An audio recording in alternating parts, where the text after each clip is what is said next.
成长是一辈子的旅程，与时间进行的交易，换来了坚定，不知不觉也交出了热情。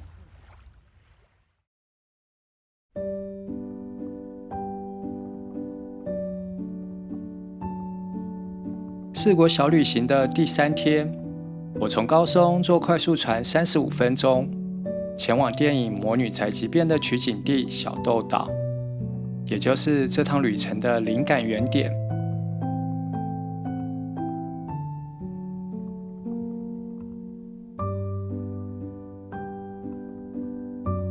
小时候看《魔女宅急便》，大概只能看懂追寻梦想和克服困难这种表面的意涵。长大后再看一遍电影，才发现这部作品讲的是成长的故事。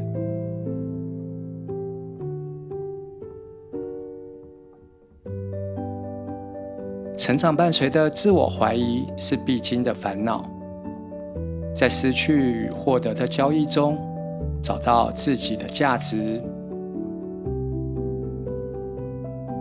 不论是影视作品或是风景名胜，如果背后有更深刻的故事，就会吸引我一看再看。每次阅读都会有新的思考，例如人生不断出现的难题，总会有新的出口。跟我一起踏上这座梦想之岛，走进电影的场景，重拾生活的期盼。接着再去爬1368阶的金刀比罗宫，克服放弃的念头，看见幸福的颜色。现在就一起出发吧！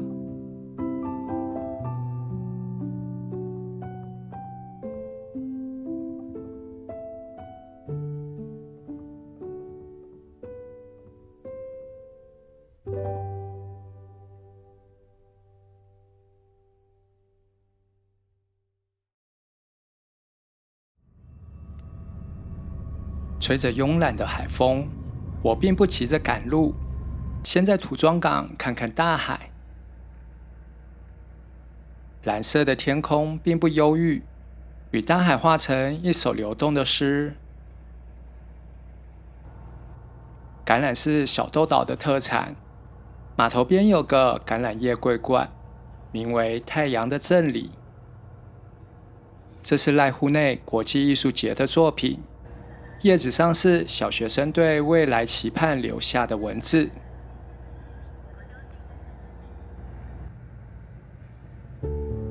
如果时间够，体力够，我还蛮喜欢用走路的方式探索未知的风景，让走过的路变成人生回忆的一部分。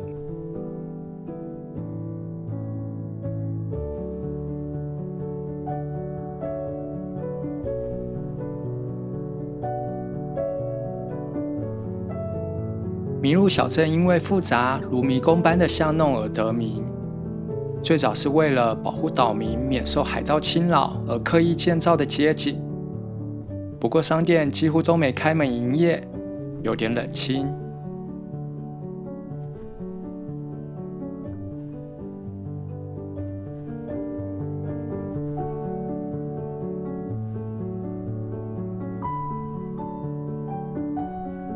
土渊海峡是吉尼斯世界纪录中最狭窄的海峡，最窄的地方不到10公尺，也就是用10秒的时间就可以到达另一座岛屿。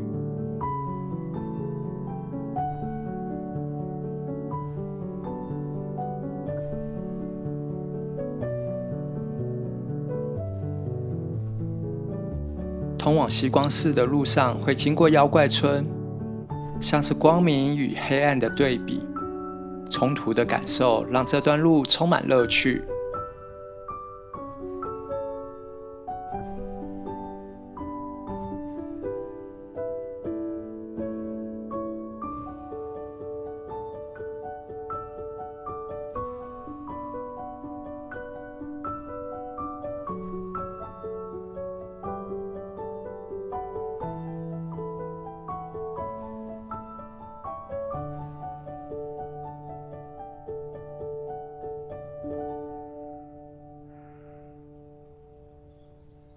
穿过安静的巷弄，转角的地方突然出现吸光式的山门和三重塔，像是意想不到的惊喜，在未知的角落对路过的旅人打招呼。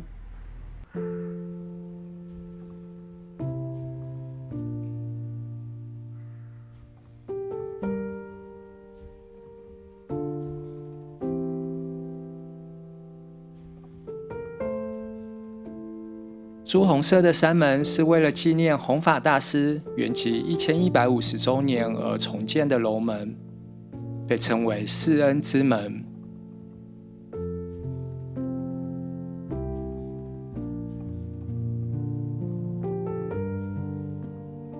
走进山门，有棵高大的银杏树，据说树龄已经超过250岁了。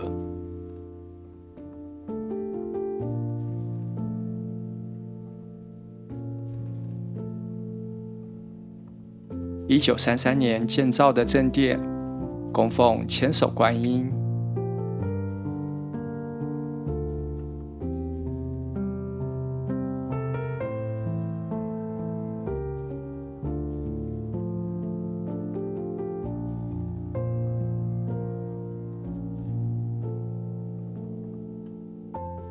这里非常安静，祈求好运后，坐着休息一下，感受心情的平静。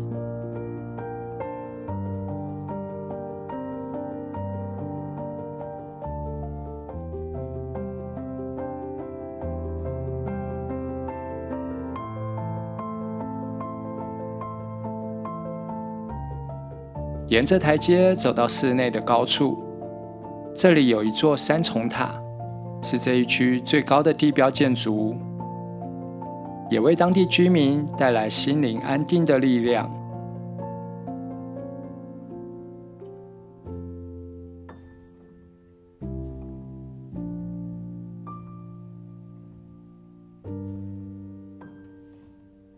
钟楼后面是一片开阔的海景，吹来的微风带着自由的气息，虽然无法带走这里的风景，却能变成陪伴一生的回忆。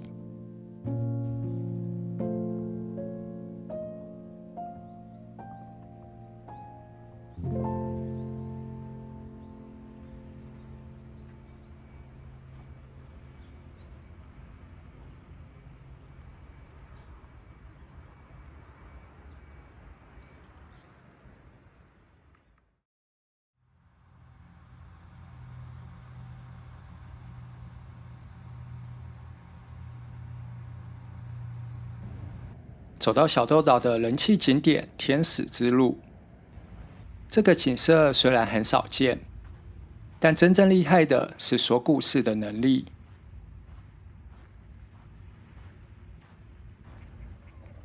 一条随着潮汐出现和消失的沙洲，被视为神秘的现象。和心爱的人一起牵手走过这条路，愿望就会实现。在高处的展望台，除了可以更清楚地看见被海潮覆盖的沙洲小路，敲响幸福之钟，让两个人的爱情更加坚定。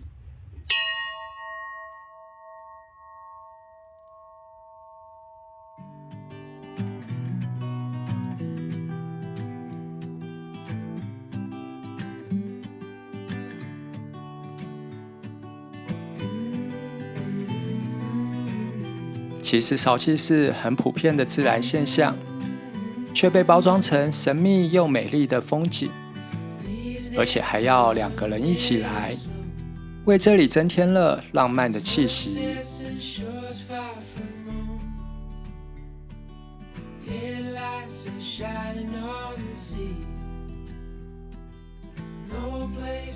涨潮时段虽然无法通过天使之路，坐在沙滩上吹一吹温柔的海风，让潮水教会我们享受慢下来的时光。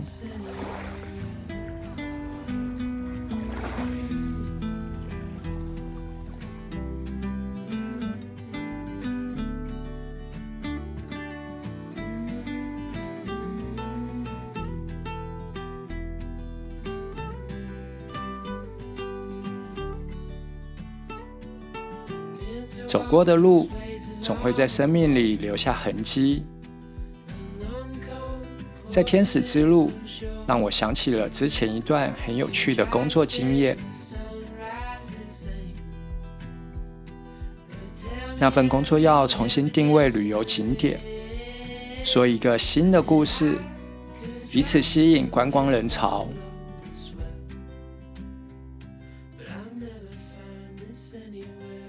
现实的元素叠加虚构的故事，组合出只有这里才有的风景，这是我的惯用手法。不过我更喜欢把这个工作当成是一种创作，而创作是一场孤独的旅行，在终点却会遇见全世界。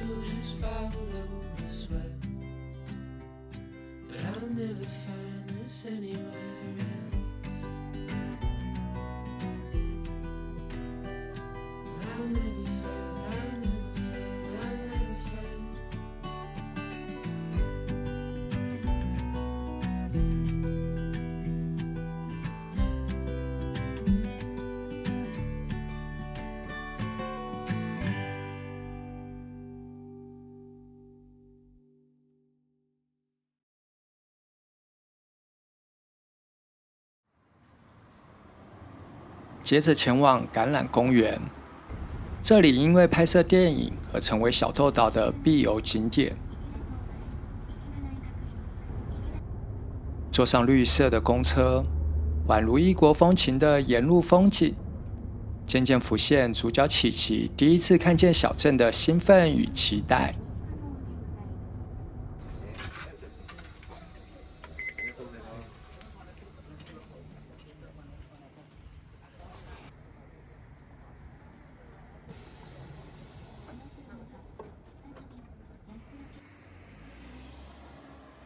爬上眼前尽是橄榄树的山坡，像是坚定梦想的脚步。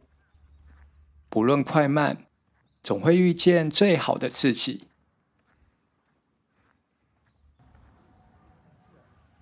回头看看，突然惊觉早已走进故事的世界里。蓝天与大海，橄榄和香草，风车与草地，交融成一幅浪漫的场景，游走在真实与魔法交织的梦境里。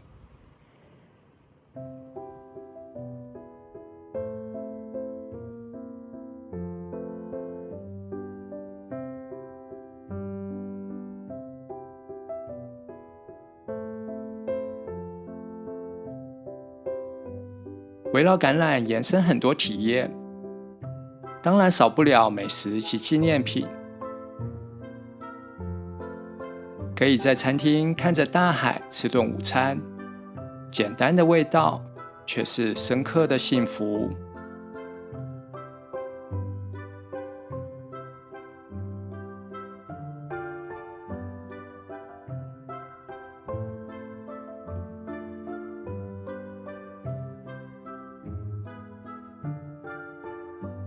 橄榄公园最吸引人的地方，就是可以骑着扫帚，化身成魔女拍一张翱翔天空的照片。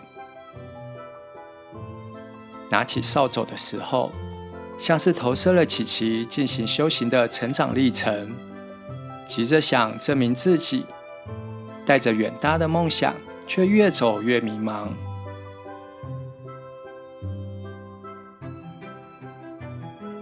人生总有低潮的时候，而梦想也不一定总能实现。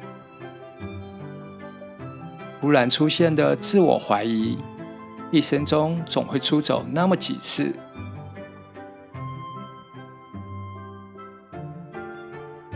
成长的路上，可能会渐渐丢失梦想及目标。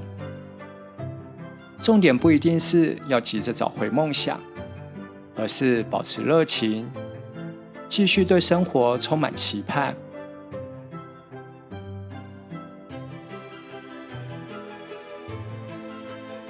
成长不是走过多少岁月，而是与时间的交易下，不知不觉交出了某样重要的东西。虽然不清楚为什么会消失，心底却仍为此保有一席之地。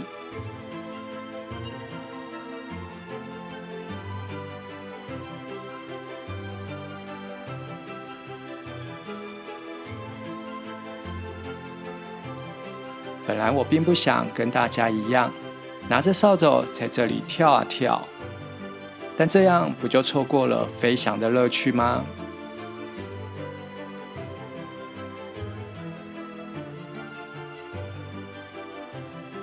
当跳到更高的天空中，好像突然丢掉了一些莫名的坚持。跳得再丑也是自己的节奏，笑一笑就长大了。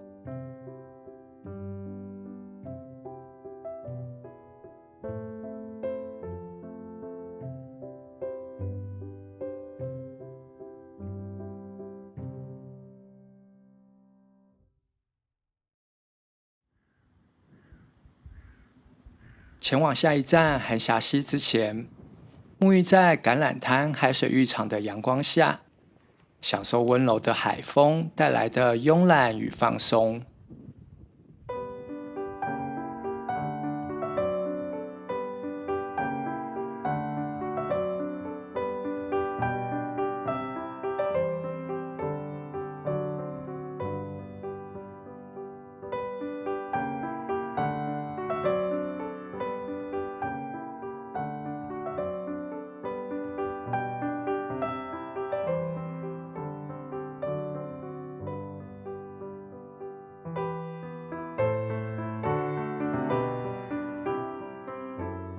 前往韩霞溪的公车上，沿途的景色从大海渐渐过渡成山谷，堆叠了对最美溪谷头衔的期待。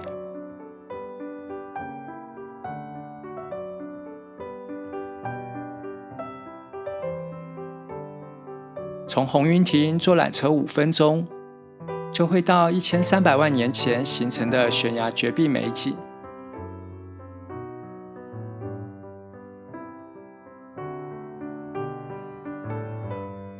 上升的缆车像是被成片枫红旗岩温柔地举起，眼前的山林溪谷像是一层一层打开的折纸，深邃如一场遥不可及的梦。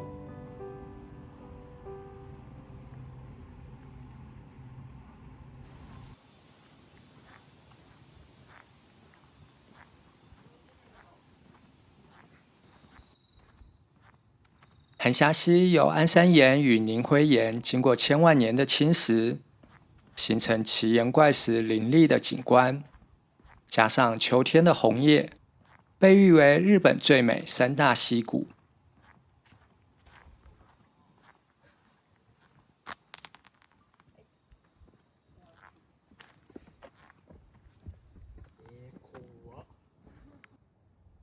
山顶缆车站旁边是第一展望台，这里可以欣赏濑户内海。开阔的视野模糊了人与自然的界限，安静却能震慑人心。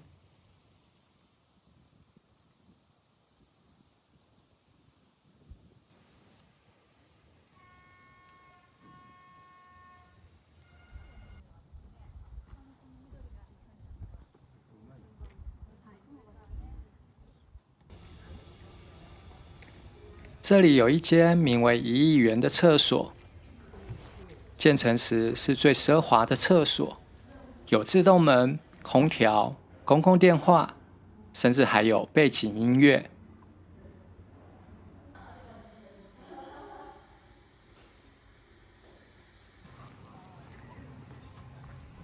第二展望台这里的视角，能更清楚地欣赏韩霞溪独有的奇岩怪石。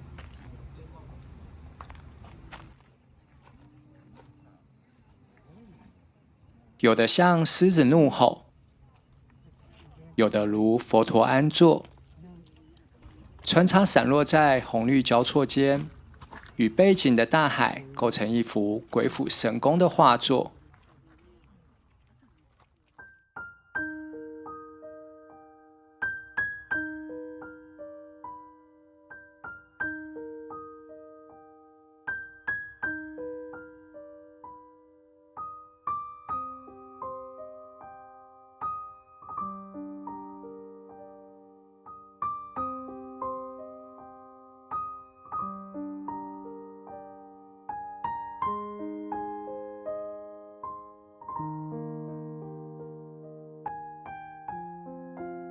鹰曲展望台有神明栖息的传说，坐在这里静静的看海，绝对是连神明都抗拒不了的绝景。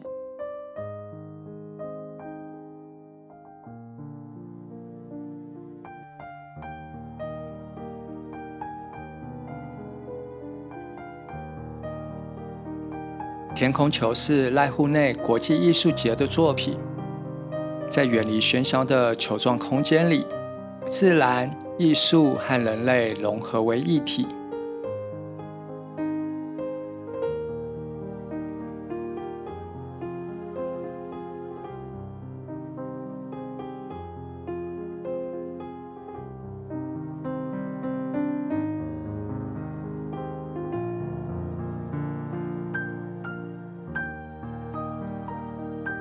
狮望顶展望台离岩壁更近一点，魔女宅急便也有在这里取景。山顶吹来的风，吹散了对成场的不安与忧愁。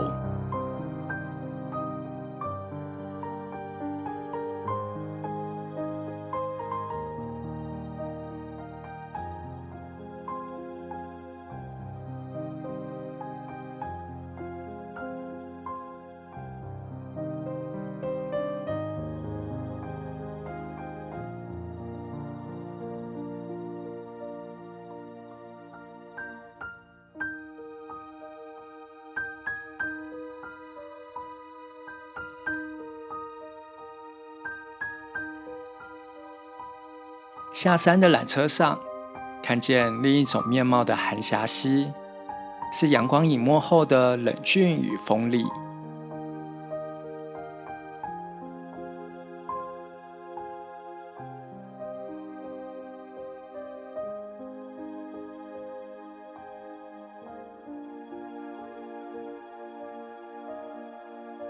坐公车回到港口的时候，夕阳已经完全没入到海平面下，梦想之岛的一日行程即将结束，对人生的疑惑好像也在美景及海风的安抚下，不知不觉地消散。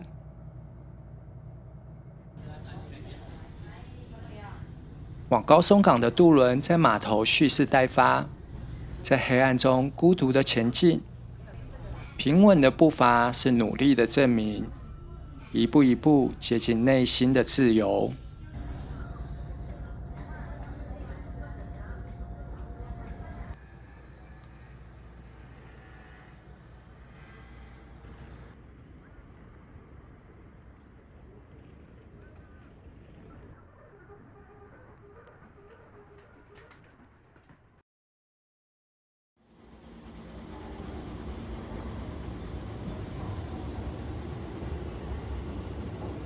4国小旅行的第4天，要前往一生一定要去一次的金刀比罗宫。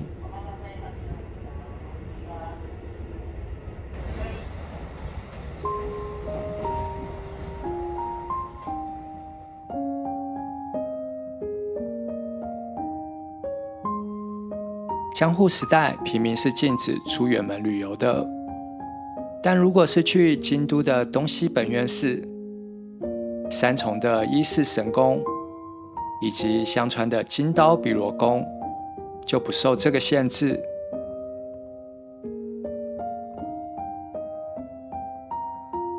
因为被视为一生必去的神社，每年有400万人次到金刀比罗宫朝圣。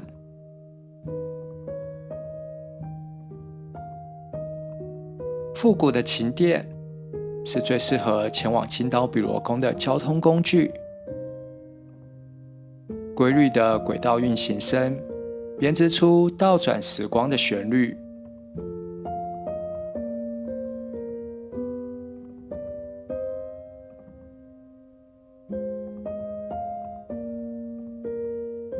一出琴殿琴屏站，左手边有个全日本最高的木造灯笼，高27.6公尺，建于1865年。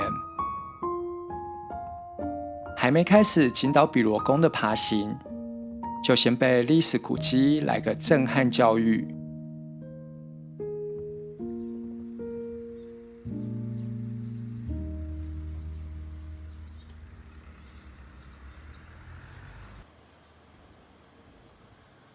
穿过车站右手边高大的十字鸟居，就正式开始金刀比罗宫的艰苦修行。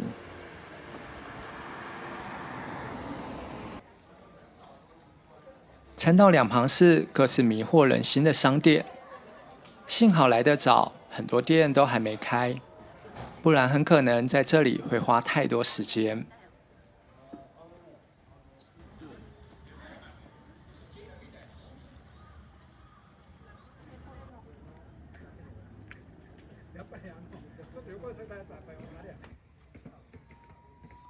不过也要好好感谢这些商店，因为他们才能分散心中一直惦记的1368个台阶，也降低了脑海中不断出现日本最难参拜神社称号的声音。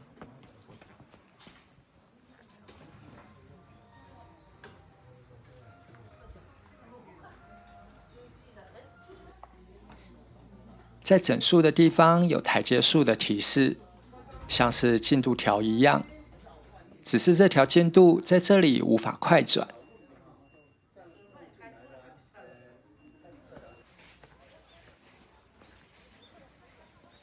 往前走像是连绵不绝的挑战，回头看却已是自由壮阔的远方。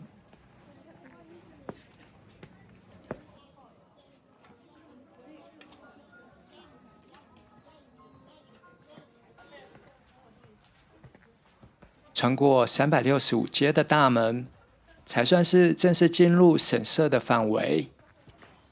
大门和阶梯象征进化的过程，通过之后，以最纯净的心灵向神明祈求祝福。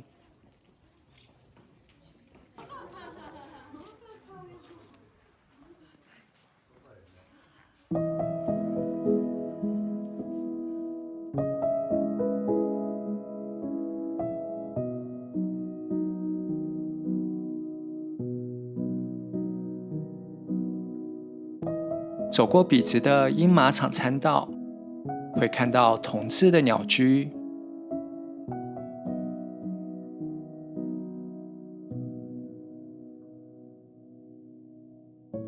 这里还有只金比罗犬，又叫做代餐犬。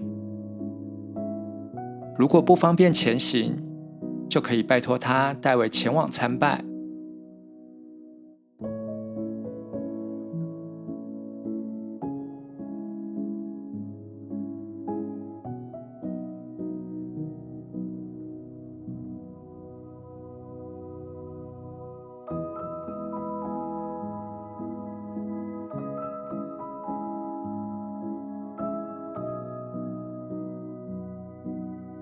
境内有股与自然共生的祥和，玉臼里的神马，沿途中的小鸟，鲜活的演绎灵性的魅力。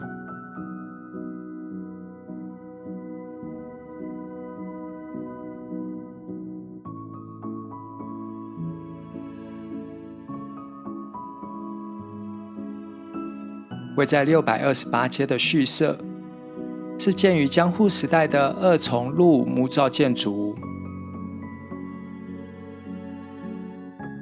铜造屋顶，木梁结构，精美雕刻，是境内最高大的文化象征。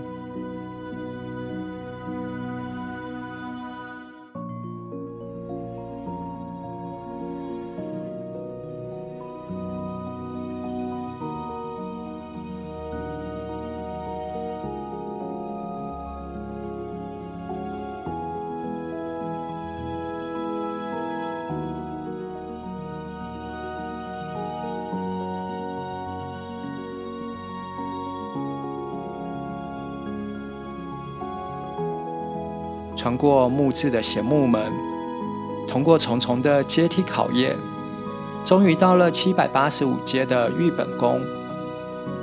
发抖的双腿，终于可以在这里休息一下了。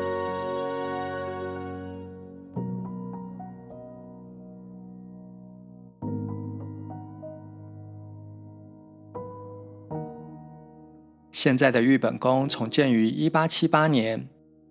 但相传神明已经在山上供奉了3000年之久，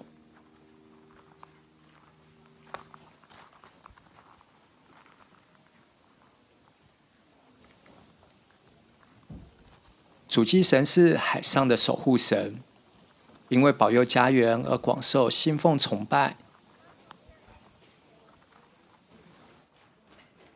树皮屋顶每33年就会更换一次，独一无二的大色关洞罩样式是一大特征。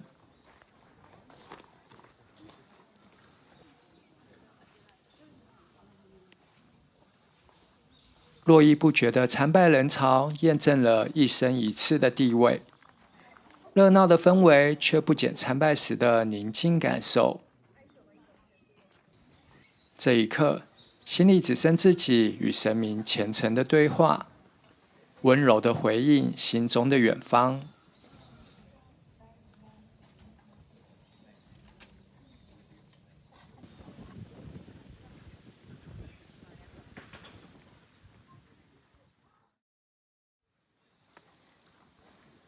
玉本宫这里最迷人的地方，除了文化与信仰，还有站在高处俯瞰天下的开阔视野。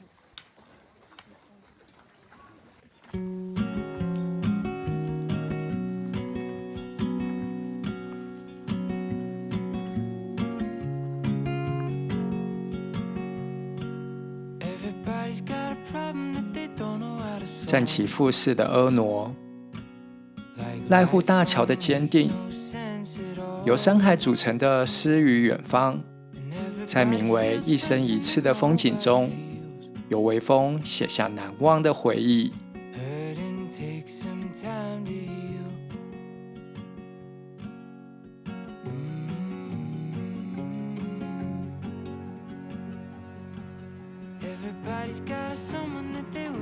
从玉本宫再往深山爬583阶，就会到镇守金刀比罗宫最深处的奥舍。向上的台阶一如让人恐惧的挑战，但只要一阶一阶往上走，哪怕走得再慢，都有到达的时候。一步一步去执行，哪怕是微不足道的梦想，都有实现的一天。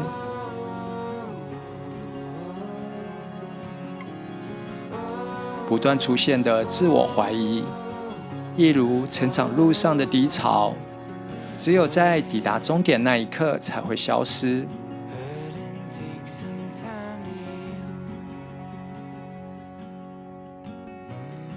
晨曦如梦，指引前行的脚步。风景如诗，刻画时光的足迹。我在接下来的旅程会看见什么样的风景，又有什么样的启发呢？